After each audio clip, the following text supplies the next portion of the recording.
Hello students, welcome back to YouTube channel. तो मैं आप सभी का अपने यूट्यूब चैनल पर स्वागत करती हूँ एंड आई रियली होप कि आप लोगों को ये वीडियो पसंद आए। तो आज हम हिंदू लॉ में फैमिली लॉ का सब्जेक्ट लेकर आए हैं। ठीक है, फैमिली लॉ में हम हिंदू लॉ आज लेकर आए हैं जिसमें हम बी एल एल बी का फिफ्थ सेम का पूरा सिलेबस कवर करेंगे वन शॉट में। ठीक है, सो प्लीज स्टूडेंट वीडियो के लास्ट तक बने रहिएगा। तो इस वीडियो के अंदर हम लोग ये सारे sources of Hindu law, schools of Hindu law, marriage के एसेंशियल, ये सारा कंटेंट जो है वो सारा हम इस वीडियो के लास्ट तक डिस्कस करेंगे। उसके साथ साथ प्रीवियस ईयर के जो क्वेश्चन आ चुके हैं वो भी हम इसमें डिस्कस करेंगे। अब बात करते हैं सोर्सेज ऑफ हिंदू लॉ। क्या सोर्सेज है हिंदू लॉ के? सो हमारा जो हिंदू लॉ है बेसिकली ना वो टू सोर्सेज में डिवाइड है। एक तो हमारा है एंशियंट सोर्स और एक है हमारे मॉडर्न सोर्सेज।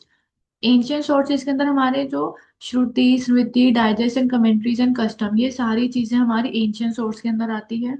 मॉडर्न सोर्स के अंदर हमारा equity, justice, good conscience, legislation and president, ये सब हमारा जो है मॉडर्न मॉडर्न सोर्सेज के अंदर आता है। ठीक है। अब अगर हम बात करते हैं श्रुति की, श्रुति क्या है? जो लोगों ने सुना। ये एक बहुत ज्यादा पुरानी फॉर्म है हमारे हिंदू लॉ की। इसके अंदर हमारे चारों वेदा इंक्लूड है, ऋग्वेदा, यजुर्वेदा, सामवेदा, अथर्ववेदा। ये चारों वेदा इसके अंदर इंक्लूड है। ठीक है। इसके अंदर जो है ना, श्रुति इसके अंदर बेसिकली ना धर्म को लेके duties, moral, rituals, principles, practices, वो सब इसके अंदर दी गई है। श्रुति जो है इसके अंदर सिक्स वेदास और हैं, तो उसके साथ साथ इसके अंदर 18 उपनिषद है जो हमारा religious rites and meaning, attain to true knowledge, moksha, इन सब के ऊपर जो उपनिषद डील करते हैं वो सभी हमारे श्रुति के अंदर दिए गए हैं। उन सबको हम एज अ श्रुति मानते हैं। अब बात करते हैं समृद्धि। समृद्धि वो होता है व्हाट इज रिमेम्बर्ड, क्या हमें याद रखना चाहिए। इसके अंदर ऐसा माना जाता है ये एक डिवाइन इंस्पिरेशन से ओरिजिनेट हुए हैं, ऐसा माना जाता है। ये ऐसा कहा जाता है, मतलब ये नहीं कि डायरेक्ट भगवान ने हमें नहीं कहा है, बट ऐसा विजडम के लिए, नॉलेज के लिए ऐसा ये स्मृतिज बनाए गए हैं। ठीक है, स्पिरिचुअल इंसाइट्स को फुलफिल करने के लिए। इसके अंदर हमारा धर्मा सूत्रास, धर्मा शास्त्रास, ये सब चीजें जो है स्मृतिज में आती हैं। उसके साथ हमारे जो ट्रेडिशनल हिंदू पर्सनल लॉ है मैरिज को लेके, इनहेरिटेंस को लेके, वो सब हमारा इसके अंदर डील करते हैं। अब बात करें कमेंट्रीज एंड डाइजेस्ट की, तो हमारी जो कमेंट्रीज हैं बेसिकली वो हैं जो स्मृतिज, जो इंटरप्रिटेशन ज्यूरिस्ट ने करी हमारी स्मृतिज में, वो सब इसके अंदर इंक्लूड होती है। इसी के थ्रू हमारे टू मेजर स्कूल आए थे, जिसे मिताक्षरा स्कूल और दयाबंग स्कूल आए थे। ठीक है। अब ऐसे हम बात करें कस्टम्स की, तो जो कस्टम्स हैं वो बेसिकली वो ट्रेडिशनल हैं जो काफी लंबे पीरियड से प्रैक्टिस होते आ रहे हैं। ठीक है, वो हमारे कस्टम्स बन गए। लेकिन वो कस्टम बने हैं जो कि पब्लिक पॉलिसी के खिलाफ नहीं है और जो कि अनरीजनेबल नहीं है, वो चीज हमारी कस्टम बन गई, वो प्रैक्टिसेस हमारी कस्टम बन गई। सेक्शन 3 का सब क्लॉज ए जो है हिंदू मैरिज एक्ट का, वो बात करता है कस्टम एंड यूसेज के बारे में। ठीक है, वो कहता है कोई भी कस्टम जो कॉन्टिन्यूसली एंड यूनिफॉर्मली ऑब्जर्व हो रहा है एक लंबे समय से, जिसने लॉ की फोर्स ऑब्टेन कर ली है, उसे हम एज ए कस्टम मानते हैं। ठीक है। और जो कस्टम है वो अनरीजनेबल और अपोज टू पब्लिक पॉलिसी नहीं होना चाहिए। इसके साथ साथ ये जो इसके बाद कहा गया जो भी रूल एप्लीकेबल होगा फैमिली लॉ का, उसे जो है डिसकंटिन्यूड कर दिया जाएगा फैमिलीज के द्वारा ही। ठीक है, बेसिकली बात है कस्टम वही है जो पुराने समय से चीजें चलती आ रही हैं, लेकिन आज उन्हें जो है लॉ को उन्हें मिल गई है। ठीक है। कस्टम जो है is an order to binding must be a long and continuous usage. अगर एक कस्टम को लॉ बनना है तो वो एक लंबे समय से चलता आना चाहिए और उसकी यूसेज अच्छी खासी होनी चाहिए।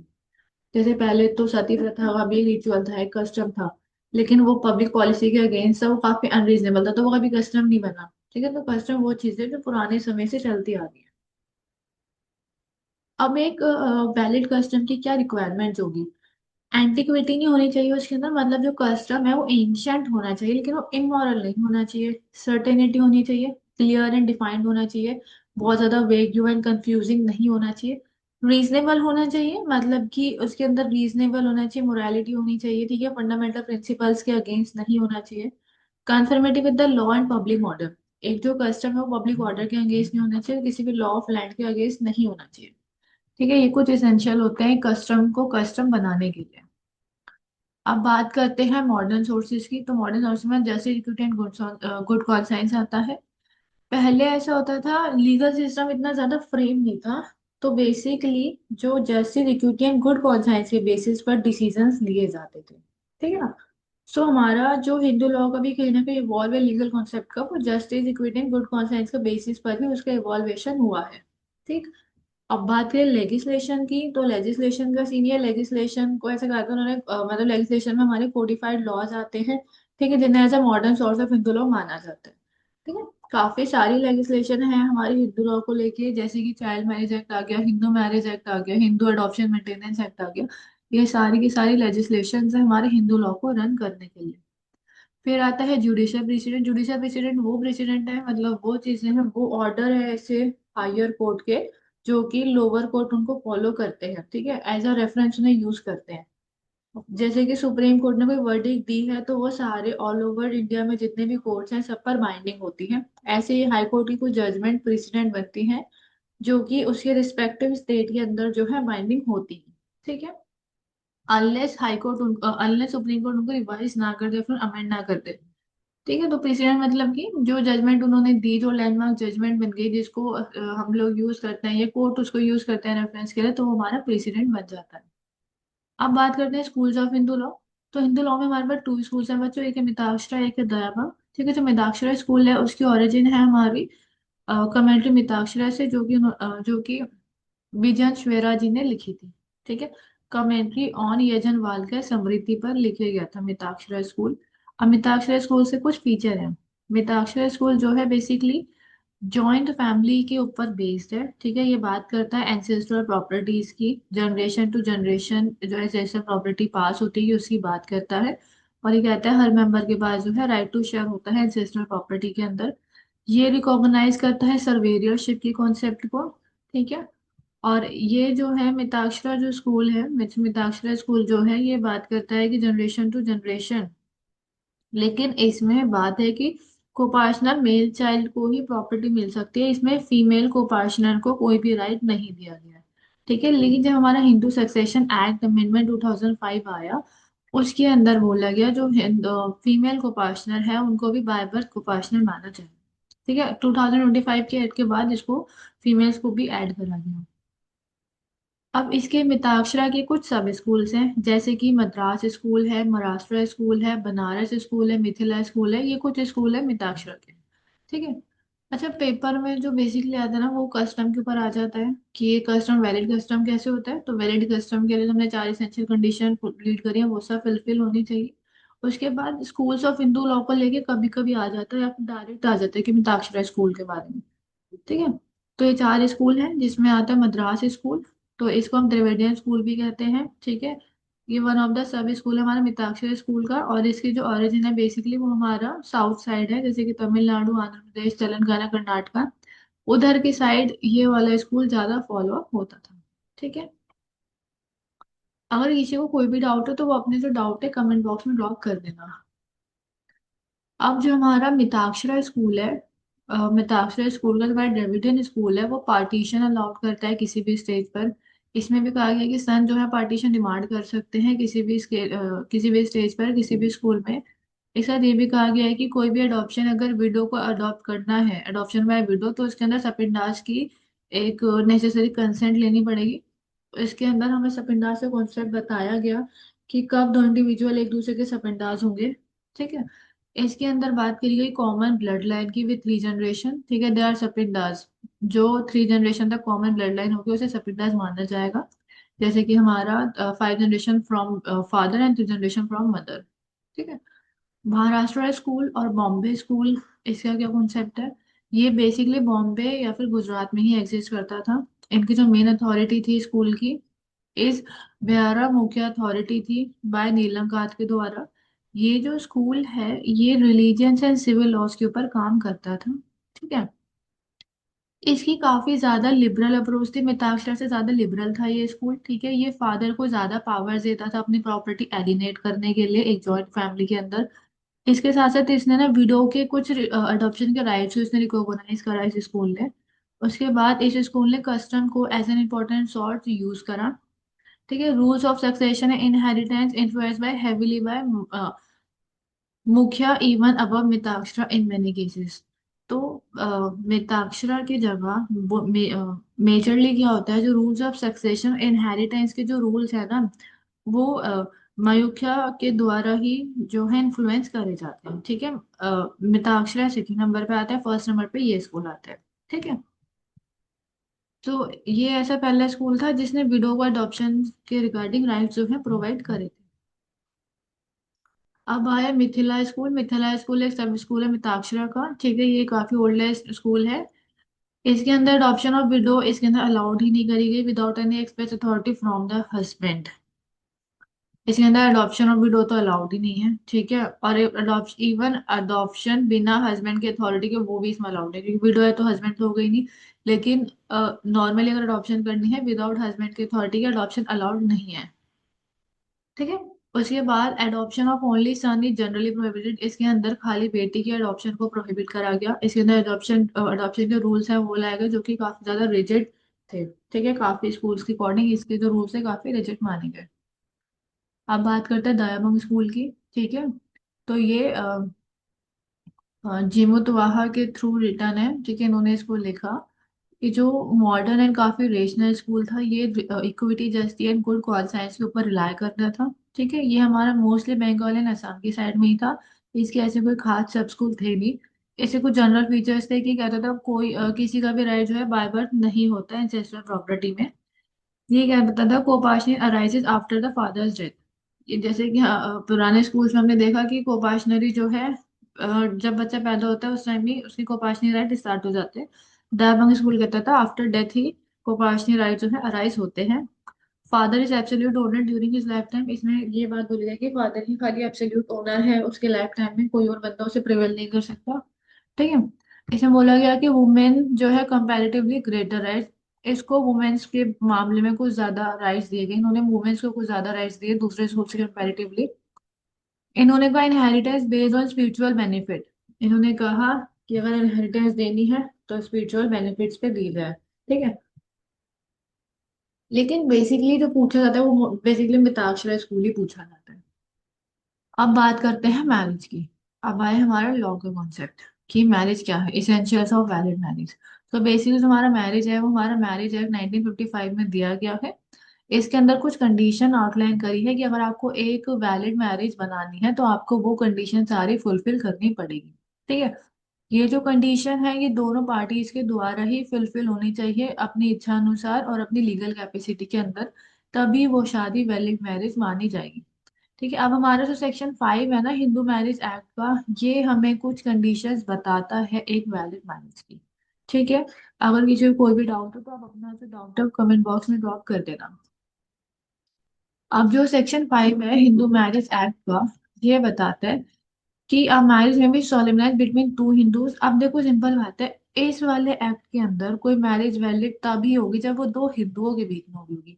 अगर एक हिंदू का एक क्रिश्चियन होगा वो इस एक्ट में मैरिज नहीं आएगी, ठीक है ना। सो अगर कोई भी मैरिज सोलेमनाइज होती है दो हिंदुओं के बीच में तो उन्हें ये कंडीशन फुलफिल करनी पड़ेगी, जिसमें से पहली है कि neither party has a spouse living at a time of the marriage. मतलब कि कोई भी बंदा जो है किसी और से मतलब दो स्पाउस नहीं होनी चाहिए, ठीक है ना। मोनोगैमी नहीं होनी चाहिए, मतलब मोनोगैमी नहीं चाहिए, पॉलीगैमी नहीं होनी चाहिए। बेसिकली स्पाउस एक टाइम पे ऐसा ना होना चाहिए कि उसकी ऑलरेडी कोई वाइफ हो या उसका ऑलरेडी कोई हस्बैंड हो, ठीक है। Eight the time of marriage कोई भी पार्टी जो है इनकेपेबल नहीं होनी चाहिए वैलिड कंसेंट देने के लिए, ठीक है। Consequence of unsoundness of mind. Unsoundness of mind के चलते हुए कोई भी पार्टी जो है इनकेपेबल ना हो अपनी कंसेंट देने के लिए। So capable of giving a valid consent has been suffering from mental disorder such kind or to such extent to be unfit for marriage। अगर कोई भी उनको ऐसा मतलब वो कैपेबल तो है कंसेंट देने के लिए लेकिन वो किसी ऐसे मेंटल डिसऑर्डर से सफर कर रहे हैं या ऐसी किसी बीमारी से सफर कर रहे हैं कि वो मैरिज के लिए फिट नहीं है, वो प्रोक्रिएशन ऑफ चिल्ड्रन नहीं कर सकते, तो वो एक वैलिड मैरिज नहीं मानी जाएगी, ठीक है। Has be subject to recurrent attacks of insanity. उन्हें इंसैनिटी के अटैक ज्यादा करते हैं, ठीक है। तो पहला क्या हो गया कि हस्बैंड और वाइफ ही होना चाहिए, कोई एक्स्ट्रा नहीं होना चाहिए, मतलब उसकी सामने वाले की कोई ऑलरेडी कोई वाइफ ना हो या उसका ऑलरेडी कोई हस्बैंड ना हो, ठीक है। दोनों स्पाउस होने चाहिए, सिंगल होने चाहिए, ठीक है। उसके बाद जो है साउंडनेस ऑफ माइंड, ठीक है, eight the time of marriage soundness होनी चाहिए। ब्राइड ग्रूम की तीसरी बात करता है एज की, ठीक है, 21 ईयर एज होनी चाहिए जो ब्राइड है उसकी, और जो ब्राइड ग्रूम जो है मतलब जो दूल्हा है उसकी 21 होना चाहिए और जो ब्राइड है उसकी 18 ईयर्स ऑफ एज होनी चाहिए द टाइम ऑफ मैरिज। अगर कोई भी parties are not within the degree of prohibited relationship, prohibited relationship में नहीं होनी चाहिए कोई भी party at the time of marriage. ठीक है, अनलेस उनके लॉज उन्हें अलाउड कर रहे हैं तो। ठीक है, प्रोहिबिटेड रिलेशन होना नहीं चाहिए, बट अगर आपकी कस्टम्स आपको अलाउड करते हैं तब आप शादी कर सकते हो प्रोहिबिटेड रिलेशन में, अदरवाइज आप प्रोहिबिटेड रिलेशन में शादी नहीं कर सकते। Parties are not sapindas to each other, और जो पार्टीज हैं वो एक दूसरे के सपिंडास नहीं होने चाहिए। ठीक है, सपिंडास बेसिकली थ्री जनरेशन फ्रॉम, हाँ, three generation from mother, five generation from father. ठीक है, इन जनरेशन के बीच में आप शादी नहीं कर सकते, इन्हें एक दूसरे का सपिंडा माना जाता है, ऐसे माना जाता है कि इनकी कॉमन एंसेस्टर्स है, तो हम वहाँ पे जो है मैरिज नहीं कर सकते। ठीक है,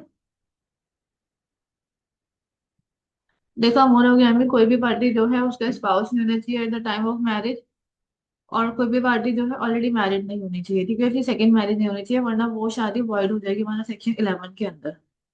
ठीक है, क्योंकि अगर कोई भी शादी जिसका ऑलरेडी हस्बैंड होगा वो वॉइड मानी जाएगी, वॉइडेबल में नहीं आएगी। ठीक है, तो वो वॉइड हो जाएगी।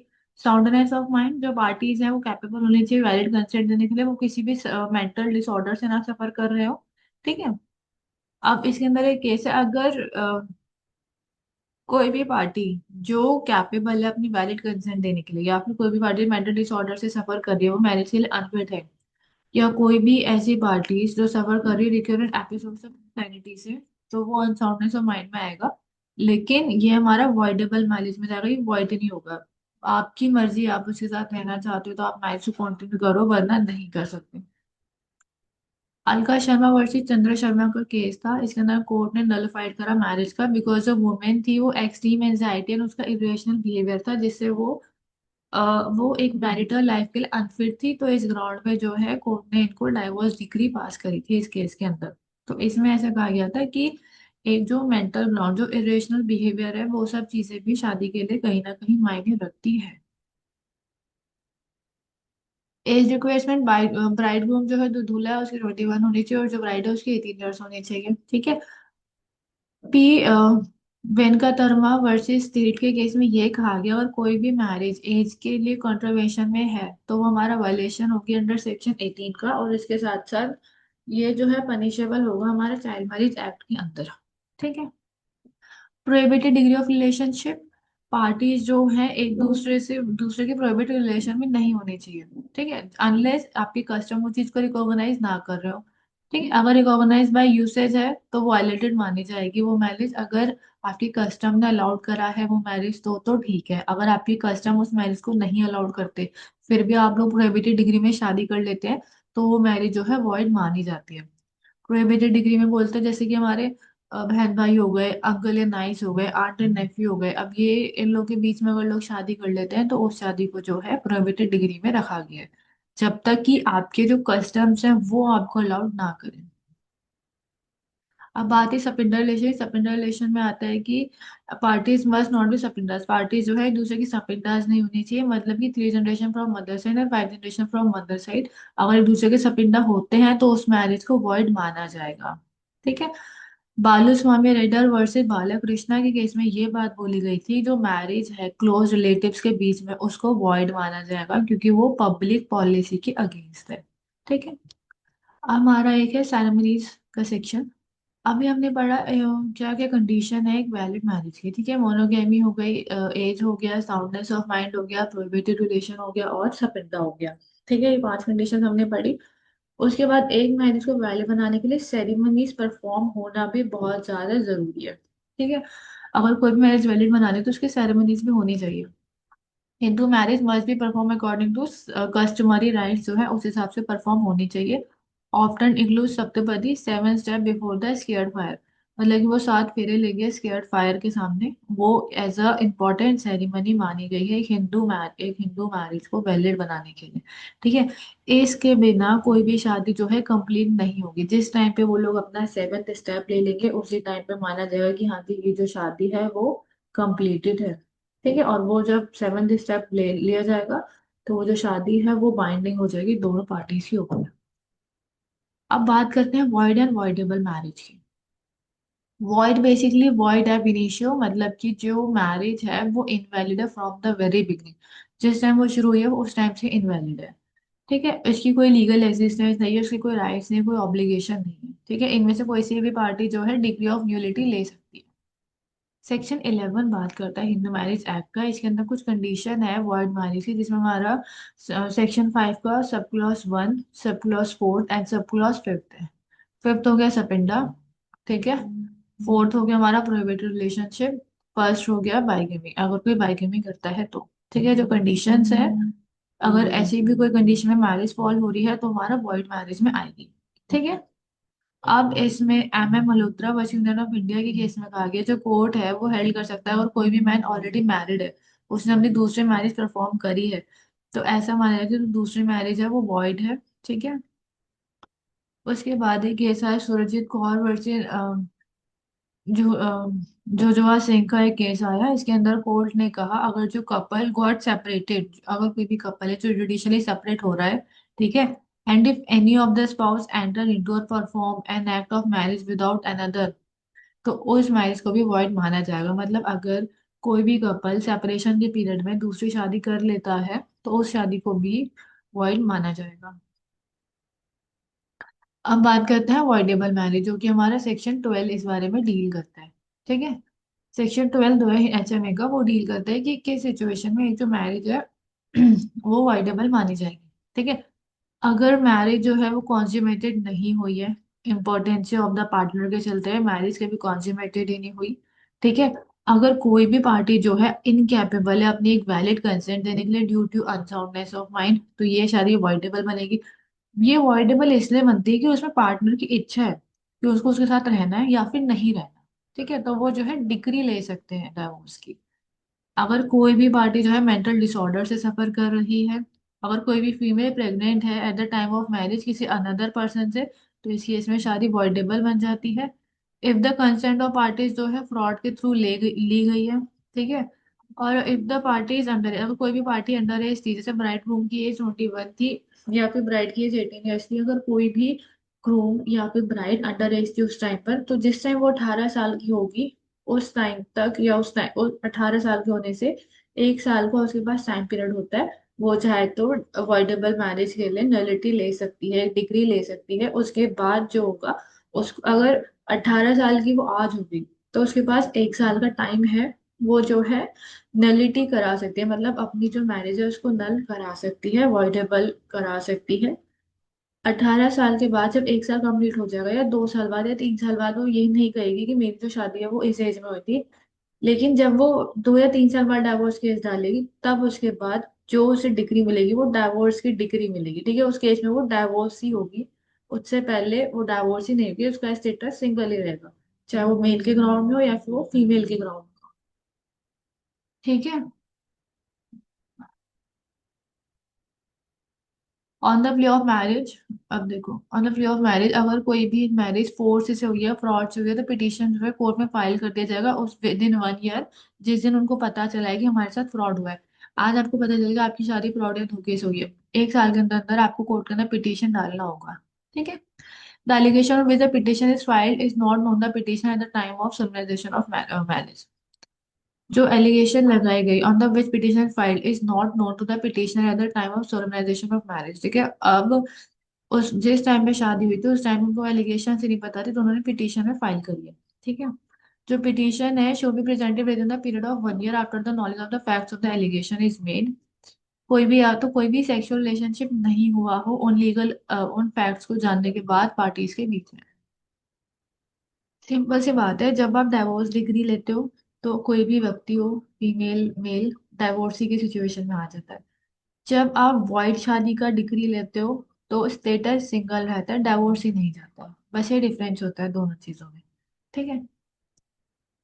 इन प्रोनैप वर्सेस कृष्णा, इसको इसमें कहा गया, कोर्ट ने कहा held that from a Leoneke can be considered as a basis of declaring the marriage null and void. Any person who is not able to recognize the responsibility of marriage is not allowed to marry। इसके अंदर बोला गया कि कोई भी व्यक्ति है जो रिस्पॉन्सिबिलिटीज नहीं ले सकता मैरिज की, तो उसे मैरिज करना अलाउ नहीं है। ठीक है। In the court held that form of lunacy, lunacy होता है ना जिन लोगों को मेंटल डिसऑर्डर होता है, अगर इसे उस टाइप का डिसऑर्डर है तो शादी को नल एंड वॉइड माना जाएगा। नल एंड वॉइड करा कोर्ट ने। In the case of Dr. Shrikant Adde versus Smriti Anuradha, इस केस में कर्नाटक हाई कोर्ट ने बोला कि जो हस्बैंड है वो अब अवेलेबल नहीं है अपने स्पाउस को एक सेक्सुअल लाइफ देने के लिए अपने सेक्सुअल वीकनेस के चलते हुए। तो इस केस को मेंटल क्रुएलिटी माना जाएगा वुमेन पे। एंड जो वाइफ है ऐसी सिचुएशन में जो है न्यूलिटी ऑफ मैरिज के लिए जो है केस फाइल कर सकती है, ठीक है। ऐसी सिचुएशन में वो पिटीशन डाल सकती है। अब बात करते हैं मैट्रिमोनियल रिलीफ की, ठीक है। सबसे पहले बात करते हैं restitution of conjugal right section 9। इस पे क्वेश्चन आ चुका है पहले 2 बार। Restitution of conjugal right, wife या हस्बैंड दोनों में से किसी भी व्यक्ति ने बिना किसी रीजनेबल कॉज के एक दूसरे की सोसाइटी से विड्रॉ कर लिया, ठीक है। तो जो एग्रीव्ड पार्टी होगी वो डिस्ट्रिक्ट कोर्ट में अपना पिटीशन लगा सकती है, ठीक है, for the restitution of conjugal rights, ठीक है। और अगर कोर्ट सेटिस्फाइड होता है ट्रूथ से, ठीक है, तो वो स्टेटमेंट से made in the petition and therefore no legal background, मतलब कोई लीगल ग्राउंड नहीं है, सो वो क्या कह सकता है, application should not be granted may degree for restitution of conjugal rights. अब देखो, सिंपल सी बात, रेजोल्यूशन ऑफ कॉन्जुगल राइट्स का मतलब ये होता है, अगर हस्बैंड या वाइफ दोनों में से किसी ने भी बिना किसी रीजनेबल कॉज के, ठीक है, बिना किसी एक्सक्यूज के, बिना किसी ग्राउंड के एक दूसरे की सोसाइटी से विड्रॉ कर लिया, फॉर एग्जांपल वाइफ हस्बैंड को छोड़ के चली गई बिना किसी रीजनेबल कॉज के, ऐसा कोई उसके पास रीजन ही नहीं था ना उसके पास कोई एक्सक्यूज था, ठीक है। और कल को हस्बैंड ने सेक्शन 9 के अंदर कोर्ट में पिटिशन डाल दी कि भाई मुझे अपनी वाइफ के साथ ही रहना है, ऐसा कोई रीजनेबल एक्सक्यूज नहीं था तो वो मुझे छोड़ के गई है, तो इस केस के अंदर कोर्ट जो है रेस्टिट्यूशन ऑफ कॉन्जुगल राइट्स को जो है यूज कर सकता है, ठीक है। ठीक है, अगर सिंपल सी बात है कोई भी स्पाउस जो है विड्रॉ कर ले सोसाइटी से बिना किसी रीजनेबल कॉज के, तो कोर्ट जो है ऑर्डर कर सकता है उनकी कोहेबिटेशन को रिज्यूम करने के लिए, ठीक है। तो होता है हमारा restitution of conjugal rights section 9। इसे कुछ एसेंशियल रिक्वायरमेंट है। पार्टीज जो है लीगली मैरिड होनी चाहिए पहले, तो उसके बाद जो है पार्टीज ने क्या करा हुआ एक्सक्लूड कर लिया हो सामने वाले के सोशल सर्कल से खुद को। This withdraw has to be made without a valid justification, और जो विड्रॉ उन्होंने करा है सामने वाले की सोसाइटी में उसका कोई वैलिड जस्टिफिकेशन नहीं होना चाहिए, ठीक है। The assertion that there is no legal justification for rejecting the degree must be proven to the court, ठीक है। और कोर्ट सेटिस्फाइड होता है, सो कोर्ट को लगता है कि हमें डिग्री नहीं रिजेक्ट करनी चाहिए, कोर्ट सेटिस्फाइड है, तो उस केस में वो रेस्टिट्यूशन ऑफ कॉन्जुगल राइट्स की डिग्री पास कर सकता है पार्टी को। अब बात करते हैं जुडिशियल सेपरेशन की। जुडिशियल सेपरेशन का बेसिकली मीन से होता है कि कोई भी पार्टी जो है जुडिशियल सेपरेशन की डिग्री ले सकती है अगर वो एक दूसरे के साथ नहीं रहना चाहते हैं तो। इसमें डाइवोर्स नहीं होता है, बस कुछ समय के लिए दोनों पार्टी जो है अलग अलग रहते हैं एक दूसरे से। Either party to a marriage whether solemnized before और आफ्टर दिस एक्ट, या तो पहले हुई या बाद में हुई हो, ठीक है, वो एक पिटीशन प्रेजेंट कर सकते हैं कोर्ट में for degree of judicial separation की on the ground specified in section 13 के सब क्लॉज 1 में जो ग्राउंड दिए हुए हैं उसके अंदर एक डिग्री जो है जुडिशियल सेपरेशन के लिए पिटीशन ये लोग डाल सकते हैं कोई भी पार्टी, ठीक है। और जुडिशियल सेपरेशन भी एज अ ग्राउंड बन सकता है डाइवोर्स का, ठीक है, where a degree of judicial separation has been pass. अगर degree of judicial separation pass हो जाएगी तो दोनों में से कोई भी पार्टी जो है ऑब्लिगेटरी नहीं रहेगी एक दूसरे के लिए, ठीक है। But the court may, on the application by the petition of either party and being satisfied of the truth and the statement made in petition, resign the decree if it considered just and reasonable. Court के पास authority होती है दोनों parties की बात सुनने के बाद वो चाहे तो उस डिग्री को रिसाइन भी कर सकते हैं, ठीक है। तो जुडिशियल सेपरेशन इन हिंदू लॉ ऐसा माना गया है एक लीगल रेमेडी है जो अवेलेबल है मैरिड कपल्स को, जो हमारे हिंदू पर्सनल लॉ के थ्रू जो है गवर्न करी जाती है, जो सेपरेटली रहना चाहते हैं लेकिन अपनी मैरिज को टर्मिनेट नहीं करना चाहते, ठीक है। ये unlike divorce which dissolve the marital bond, judicial separation allow करता है कपल को कि वो साथ, मतलब वो रह तो सकते हैं साथ में while maintaining their marital status, मतलब दोनों अलग रह सकते हैं बट अपना मैरिटल स्टेटस जो है उसको मेंटेन कर सकते हैं, ऐसा नहीं है कि वो डाइवोर्स ही हो जाएंगे, ठीक है। तो जो लीगल जुडिशियल सेपरेशन डाइवोर्स का एक ग्राउंड बन सकते हैं।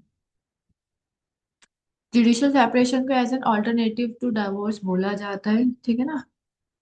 सो बेसिकली दो पार्टी जो साथ में नहीं रहना चाहते हैं बट अभी उन्हें डाइवोर्स नहीं चाहिए तो वो जुडिशियल सेपरेशन के ग्राउंड पे सेपरेट हो सकते हैं, लेकिन उनको सेक्शन 13 के सब क्लॉज 1 में जो ग्राउंड दिया हुआ है उनमें से कोई ना कोई ग्राउंड पे ही वो पिटीशन फाइल कर सकते हैं। अब बात करते हैं सेक्शन 13 की डाइवोर्स की, ठीक है।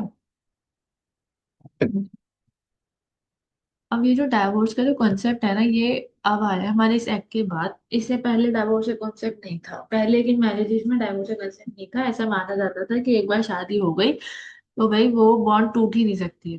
ठीक है। फिर उसके बाद हमारा हिंदू मैरिज एक्ट 1955 आया, जिसके अंदर डाइवोर्स के लिए प्रोविजंस लाए गए। ठीक है। डाइवोर्स को एक लीगल रेसोल्यूशन मानी जाती है शादी की दो इंडिविजुअल्स के बीच में। ठीक है। ये जो एक्ट है इंट्रोड्यूस करता है ग्राउंड, हमारा जो सेक्शन 13 है HMA का, वो हमें बताता है डाइवोर्स को लेके। सेक्शन 13 का सब क्लॉज फर्स्ट जो है वो ये कहता है कोई भी मैरिज जो सोलिमनाइज हुई हो बिफोर या आफ्टर दिस एक्ट, वो पिटीशन डाल सकते हैं कोर्ट के अंदर। कोई भी हस्बैंड या वाइफ दोनों में से कोई भी पिटीशन डाल सकता है अपनी मैरिज को डिसॉल्व कराने के लिए। ठीक है। 13 का क्लॉज 1 का सब क्लॉज 1 कहता है अडल्ट्री हो, ठीक है, या फिर क्रुएलिटी हो, या फिर डिजर्शन हो, इनमें से किसी भी ग्राउंड पे जो है डाइवोर्स फाइल करा जा सकता है। एडल्ट्री मतलब कि किसी ने सेक्सुअली इंटरकोर्स कर लिया हो किसी दूसरे व्यक्ति के साथ जबकि उसका स्पाउस लिविंग है। पहले ये पनिशेबल था आईपीसी में, और अब मतलब बट अब नहीं है, ना तो बीएनएस में ना आईपीसी में, ये कहीं पे भी पनिशेबल नहीं है। आज ये सिर्फ एक ग्राउंड है adultery as a ground for divorce, but it is not punishable. Cruelty, अगर क्रुएलिटी होती है किसी के भी साथ तो वो एक पिटीशन डाल सकते हैं। डिजर्शन मतलब कि 2 साल से, मतलब 2 साल होने चाहिए कि 2 साल से ये लोग अलग रह रहे हैं, तो उस ग्राउंड पे ये लोग जो है डाइवोर्स पिटीशन डाल सकते हैं। ठीक है। कन्वर्जन टू अनदर रिलीजन, अगर किसी ने भी हिंदू से किसी दूसरे रिलीजन में कन्वर्ट कर लिया है। इनक्योरेबल अनसाउंडनेस ऑफ माइंड, मतलब उनका ऐसी कोई डिसीज है अनसाउंडनेस ऑफ माइंड की कि वो क्योर ही नहीं हो सकती, तो इस केस में भी डाइवोर्स का पिटिशन डाला जा सकता है। या फिर विरेलेंट लेप्रोसी से सफर कर रहे हैं, ये एक ऐसी डिसीज होती है जो इनक्योरेबल डिसीज है। ठीक है, तो उस केस में डिवोर्स फाइल कर सकते हैं। रेनुसिएशन ऑफ द वर्ल्ड, उन्होंने वर्ल्ड को रिनाउंस कर दिया है। ठीक है, मतलब जो उनका स्पाउस है उन्होंने वर्ड्स को रिनाउंस कर दिया है, रिलीजियंस वगैरह के अंदर वो इतना इन्वॉल्व हो गए ना, दुनियादारी सब त्याग दिए, साधु संत बन गए, तो उस केस में डाइवोर्स पिटीशन डाला जा सकता है। प्रिजम्पशन ऑफ डेथ, अगर कोई भी व्यक्ति है 7 साल से उसके बारे में उन्होंने नहीं सुना, इवन जो उसके नोन लोग थे जिनके बारे में वो उनसे पूछ सकते थे जान सकते थे, 7 ईयर से उन्होंने उसके व्यक्ति के बारे में कुछ भी नहीं सुना है, ना कुछ इन्फॉर्मेशन है, तो उस केस में जो है डाइवोर्स पिटीशन फाइल करा जा सकता है। ठीक है, तो ये सारी सिचुएशन है, ये सारी कंडीशन है जिस केस में सेक्शन 13 के अंदर डाइवोर्स पिटीशन फाइल करा जा सकता है। ठीक है। अब कुछ स्पेशल ग्राउंड्स हैं जो सिर्फ वाइफ को दिए गए हैं। अगर उनका हस्बैंड है जिसकी एक से ज्यादा अधिक बीवी है तो वो डाइवोर्स ले सकती है। ठीक है। अगर उनका जो हस्बैंड है वो किसी रेप के सेरेमनी के चार्जेस में, फैसिलिटी के चार्जेस में अगर वो अंदर है तो वो इस केस में भी डाइवोर्स ले सकती है। ठीक है। When a wife secures maintenance under section 125 of CPC और a degree under section 18 of HMA, और जो वाइफ है वो सेक्शन 125 ऑफ पीपीसी जो कि सेक्शन 144 है BNSS का उसके अंदर, या फिर section 18 of Hindu adoption maintenance act के अंदर, and couple has not resume cohabitation for a year. अब ये वो वाला ग्राउंड है जब हमने जुडिशियल सेपरेशन लिया, वाइफ को मेंटेनेंस मिल रही है, लेकिन अब 1 साल हो गया, 1 साल के अंदर भी उनके बीच में कोई कोहेबिटेशन नहीं हुई, तो वो भी एक जो है डाइवोर्स का ग्राउंड बन सकता है। अब चाहे वो मेंटेनेंस CRPC के थ्रू ले रही हो या वो मेंटेनेंस सेक्शन 18 के थ्रू ले रही हो, किसी के भी थ्रू अगर वो मेंटेनेंस ले रही हैं, 1 साल पूरा हो चुका है लेकिन अभी तक कोई कोहेबिटेशन नहीं हुआ पार्टीज के बीच में, तो वो भी एक एलिजिबल ग्राउंड बन जाएगा डाइवोर्स फाइल करने के लिए। ठीक है। अगर कोई भी मैरिज जो है टुक प्लेस है जब वाइफ जो है 15 की हुई, और she can renounce the marriage before she turn 18, अगर कोई वाइफ 15 की हो गई है तो 18 के होने से पहले वो शादी को रिनाउंस कर सकती है। ठीक है। अमरदीप सिंह वर्सेस हरमीन कौर का एक केस था, इसके अंदर ये कहा गया that the 6 month waiting period of divorce provided under section 13B sub clause 2 of Hindu marriage act by mutual consent is not mandatory. Amardeep वाले केस में ये बात कही गई जो 6 मंथ का टाइम पीरियड है वो मैंडेटरी नहीं है पार्टीज के लिए। सुरेश बाबू वर्सेस लीला का एक केस था, इसके अंदर कोर्ट ने कहा हस्बैंड ने कन्वर्ट कर लिया खुद का इस्लाम के अंदर कि वो दूसरी बीवी से शादी कर सके, ठीक है, और इस बेसिस पे जो है वाइफ ने डिवोर्स मांग लिया, और ऊपर से उसने जो कन्वर्शन करा उसकी वाइफ की कंसेंट भी उसने नहीं ली थी। ठीक है। और उसने कन्वर्शन क्यों करा था इस्लाम में, ताकि वो दूसरी शादी कर सके। तो इसको as a ground of cruelty उन्होंने डाइवोर्स केस फाइल करा था, ठीक है। और जो हस्बैंड था वो आईएएस और ऑफिसर था। ठीक है ना, सुरेश बाबू वर्सेस वाले केस में ये हुआ था। फिर एक केस मतलब बेसिकली अगर आप जस्ट फॉर आपने दूसरी रीमैरी करनी है या आपने एक्स्ट्रा मैरिज करनी है, अगर आप किसी भी धर्म में कन्वर्जन कर रहे हो तो वो सब जो है अलाउड नहीं करा गया है, ठीक है। उसके बाद एक केस था एनजी दास्तानी वर्सेस एस दास्तानी का केस था 1975 का। क्रुएल्टी के ग्राउंड पे हस्बैंड ने जो है, हस्बैंड जो था आईएएस ऑफिसर था, उसने कहा है कि उसकी जो वाइफ है वो काफी ज्यादा एब्यूसिव है, वो उसको सुसाइड की धमकियां देती है, उसका बिहेवियर काफी वॉयलेंट है। तो इस ग्राउंड पे उसने जो है डाइवोर्स लिया, क्रुएलिटी के ग्राउंड पे। तो कोर्ट ने कहा मेंटल क्रुएलिटी इनफ है, जरूरी नहीं है कि फिजिकल हार्म रिक्वायर्ड हो, ठीक है।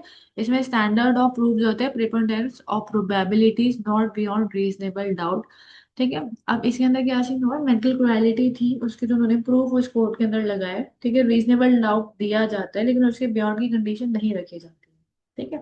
मेंटल क्रुएलिटी को भी आज के टाइम में एक ग्राउंड माना जाता है डाइवोर्स का, जो कि हमारा जुडिशियल प्रेसिडेंट से ही इवॉल्व हुआ है, ठीक है। अब बात करते हैं सेक्शन 13 बी, ये बात करता है dissolution of marriage by mutual consent. और ये जो डाइवोर्स होता है म्यूचुअल कंसेंट के द्वारा, वो इसके अंदर फॉल करता है, ठीक है। Divorce or mutual consent falls under no fault theory where the parties do not have to prove fault। अब म्यूचुअल कंसेंट में ना पार्टीज को फॉल्ट नहीं प्रूव करना होता कि ये गलत है वो गलत है मैं गलत हूँ, मतलब ऐसे कोई भी किसी के ऊपर कोई फॉल्ट नहीं प्रूव करता है, ठीक है। Under Hindu law divorce by mutual consent हमारे सेक्शन 13 बी के अंदर एडेड है, ठीक है। अब ये जो है सेक्शन 13, उसके सेक्शन 13 का सब क्लॉज 1 बताता है कि कैसे एक म्यूचुअल डाइवोर्स हो सकता है। म्यूचुअल डाइवोर्स जो है इसकी 2 स्टेजेस होगी, 2 पिटीशन इसमें फाइल करे जाएंगे, ठीक है। जो पार्टी जो है जॉइंटली पिटीशन फाइल करेगी, ठीक है। एक जॉइंट पिटीशन डाला जाएगा डिसोल्यूशन मैरिज को लेके, जो डिस्ट्रिक्ट कोर्ट में डाला जाएगा, ठीक है। चाहे मैरिज कभी भी सोलेमनाइज हुई हो, parties should have been living separately for a period of 1 year. या तो पार्टीज 1 साल से सेपरेट रह रही हो, ठीक है। और जो पार्टीज है उन्होंने म्यूचुअली एग्री करा हो कि हाँ जी हमें ये शादी डिसॉल्व करनी है, ठीक है। इस केस में म्यूचुअल डाइवोर्स लिया जा सकता है, ठीक है। सेक्शन 13 बी 1 फर्स्ट मोशन की बात करता है, सेक्शन 13 बी 2 बात करता है हमारा सेकेंड मोशन की। कब इसको फाइल करा जाएगा, तो सेकंड मोशन जो है नॉट अर्लियर देन 6 महीने से पहले नहीं करा जाएगा, and not after presentation of first motion. जिस टाइम पे फर्स्ट मोशन पास हुआ है तब से लेके 6 महीने तक का टाइम होता है, ठीक है। Not later than 18 months after the said period, 6 से 18 महीने के बीच में उसको फाइल करा जाएगा। If the petition is withdrawn in the mean time, अगर पिटिशन विड्रॉ हो गया तो एक अलग बात है। How is the degree of divorce pass, divorce की डिग्री कैसे पास होती है, दोनों पार्टीज को सुन के इंक्वायरी करने के बाद, ठीक है। अब क्या होता है कि 6 मंथ की जो कंडीशन थी ये मैंडेटरी पहले थी, अब इतनी मैंडेटरी नहीं है, ठीक है। तो बेसिकली म्यूचुअल डाइवोर्स के अंदर फर्स्ट मोशन और सेकंड मोशन, दो मोशंस में डाइवोर्स हो जाता है। फर्स्ट मोशन में दोनों पार्टीज मिलके एक पिटीशन फाइल करती हैं कोर्ट के अंदर, ठीक है। दोनों की एक अंडरस्टैंडिंग होती है, मेमोरेंडम ऑफ अंडरस्टैंडिंग होता है दोनों पार्टीज के कि वो लोग अलग रहना चाहते हैं, वो पूरा एक पिटीशन फाइल करते हैं कोर्ट में।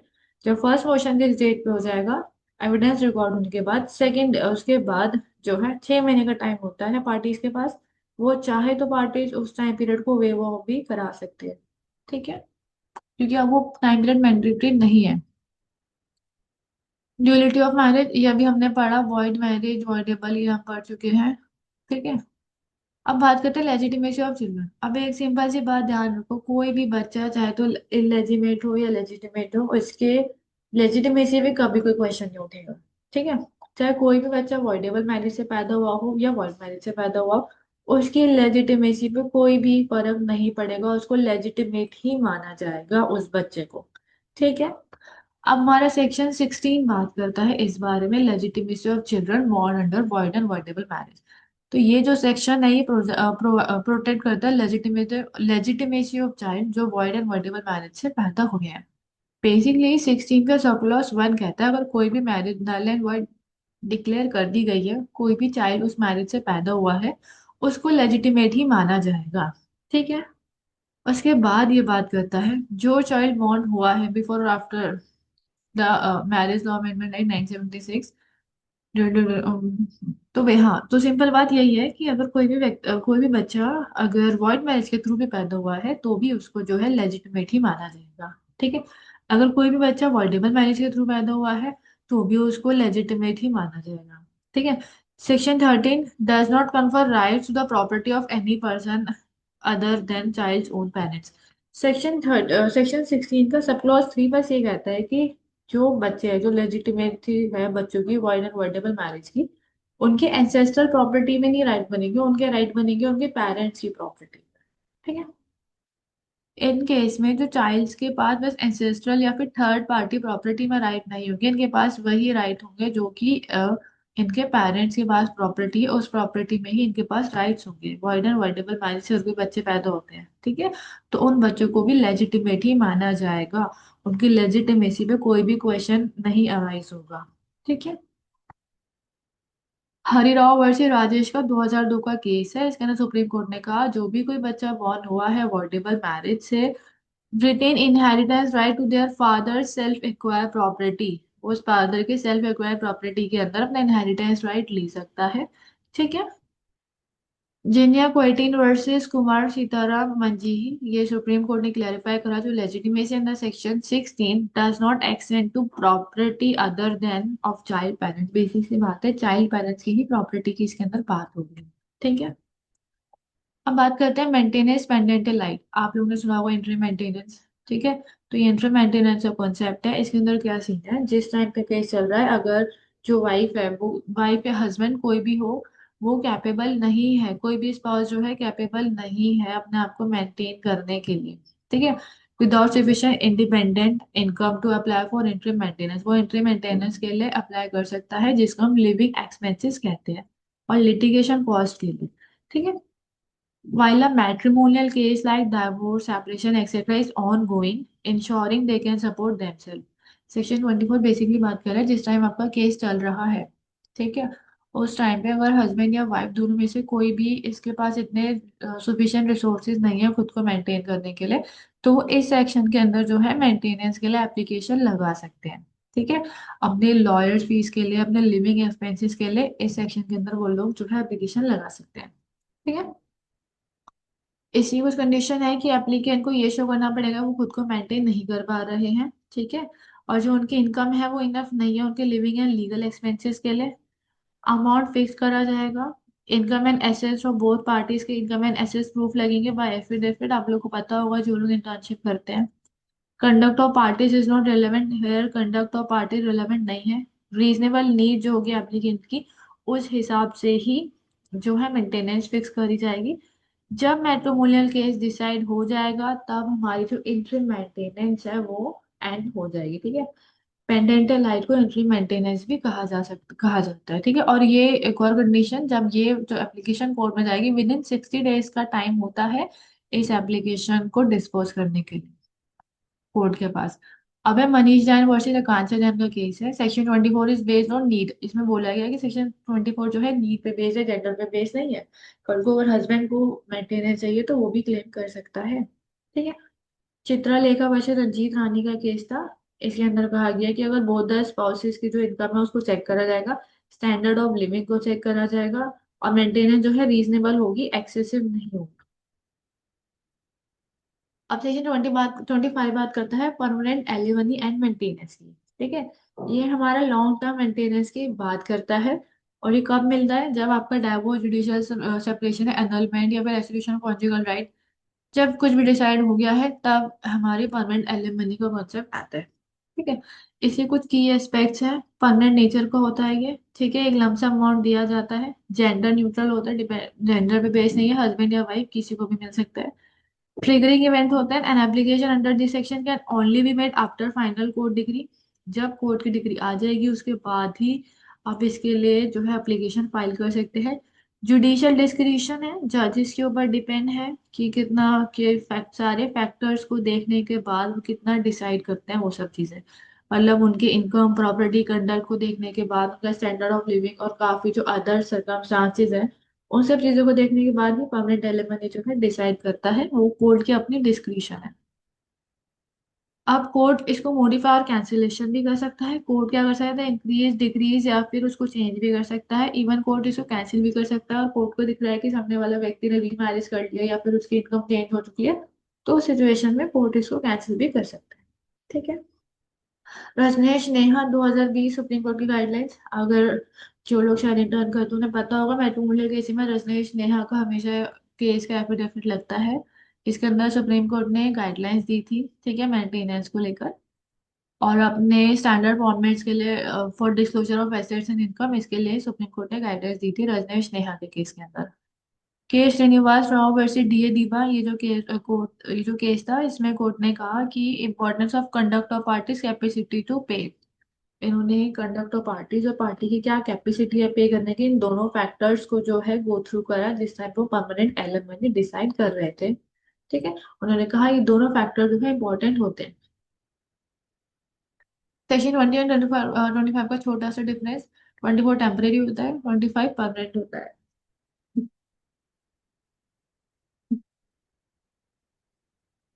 ड्यूरिंग द केस होता है, आफ्टर द केस होता है, ऑब्जेक्टिव होता है इसका सपोर्ट करना लिटिगेशन कॉस्ट को, इसका ऑब्जेक्टिव होता है life long amount. Conduct of party relevant नहीं है सेक्शन 24 में, लेकिन 25 में रेलेवेंट है। ये एंड हो जाता है जिस टाइम पे केस एंड होता है, ये कंटिन्यू होता है जब जो है केस या तो मॉडिफाई ना हो जाए या फिर जब तक परमानेंटली डिसाइड ना हो जाए। अब बात करते हैं Hindu majority and guardianship act की, 1956 का ही एक्ट है। ठीक है। इसके अंदर माइनर सेक्शन 4A के अंदर दिया हुआ है। माइनर के ऊपर क्वेश्चन आ जाता है 4 नंबर का। तो माइनर कौन है? माइनर कोई भी वो व्यक्ति है जिसने अभी तक अपनी 18 ईयर्स की एज कंप्लीट नहीं करी है। और ये हमारा इंडियन मेजोरिटी एक्ट 1875 में भी इसके बारे में बताया गया है। ठीक है।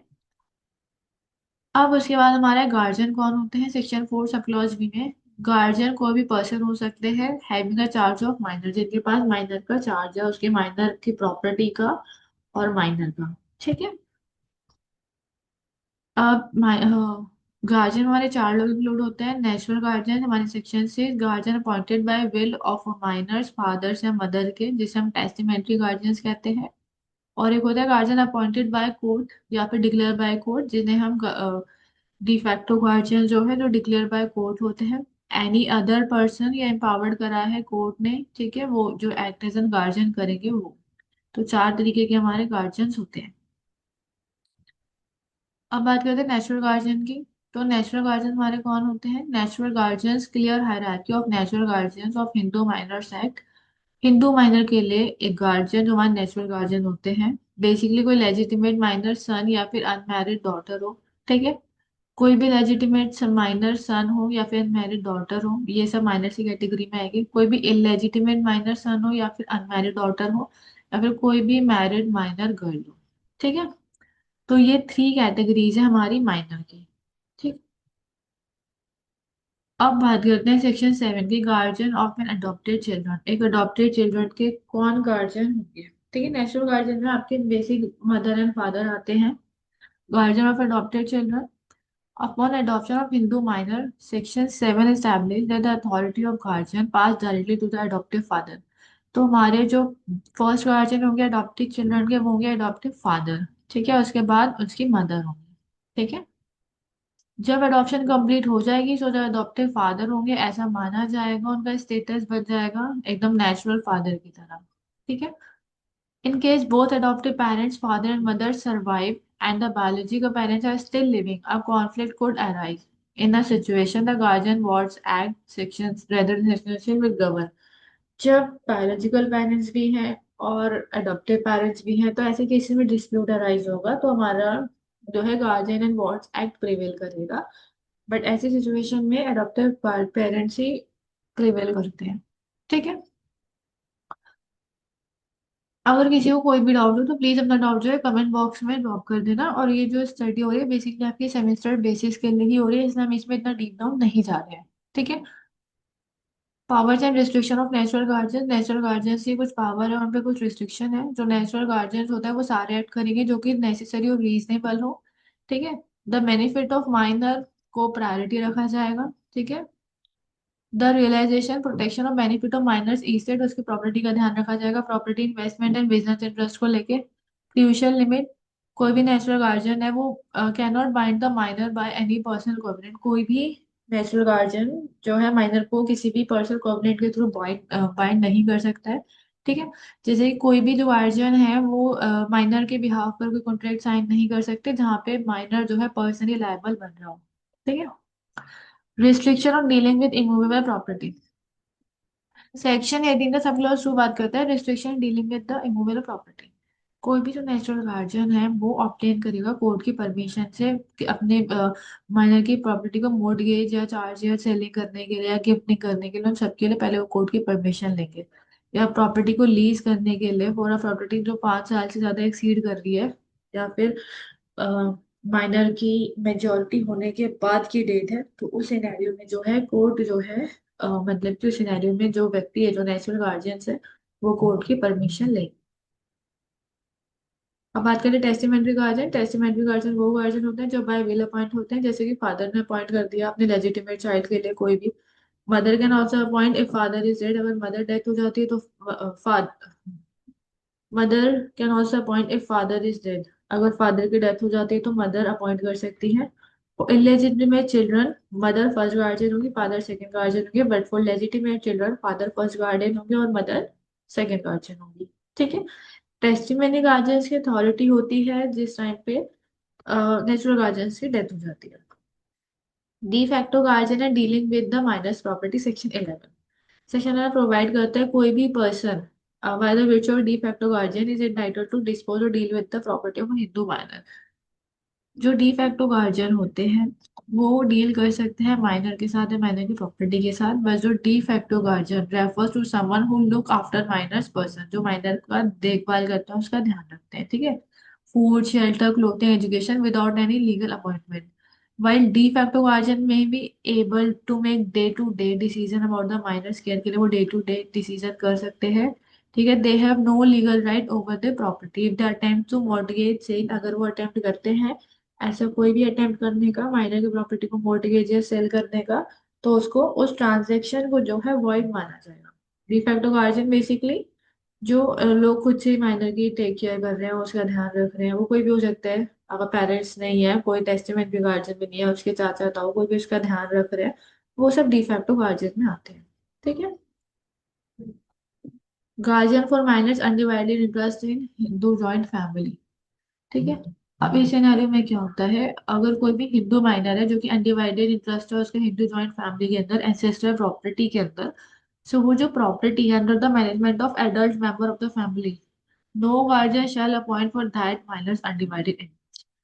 उस सिचुएशन के अंदर कोई गार्जियन अपॉइंट नहीं हो सकता माइनर के अनडिवाइडेड इंटरेस्ट के लिए। ठीक है। एक हिंदू जॉइंट फैमिली के अंदर the rationale is that joint family property is typically managed by the adult members Khatri- such as Khatriya. The minor share is protected by custom and the adults fiduciary obligation. अब ऐसे scenario में जहाँ पे Hindu undivided family होती है, पहली बात तो वहाँ पे प्रॉपर्टी का राइट ऐसे नहीं बनता। ठीक है। और इस केस के अंदर क्या होता है, उधर कोई भी गार्जियन अपॉइंट नहीं करा जाता माइनर्स के अनडिवाइडेड इंटरेस्ट के लिए। ऐसे सिनेरियो में एक सेपरेट गार्जियन को अपॉइंट करना अननेसेसरी माना गया है। ठीक है। अब बात करते हैं सेक्शन 13 की, welfare of child Paramount consideration every guardianship. Guardianship में सबसे इम्पोर्टेंट ये है कि जो चाइल्ड का वेलफेयर है वो एक प्रायोरिटी होनी चाहिए। ठीक है। Parental rights, personal law, wishes of guardian, इन सब से ऊपर होना चाहिए चाइल्ड का वेलफेयर। ठीक है।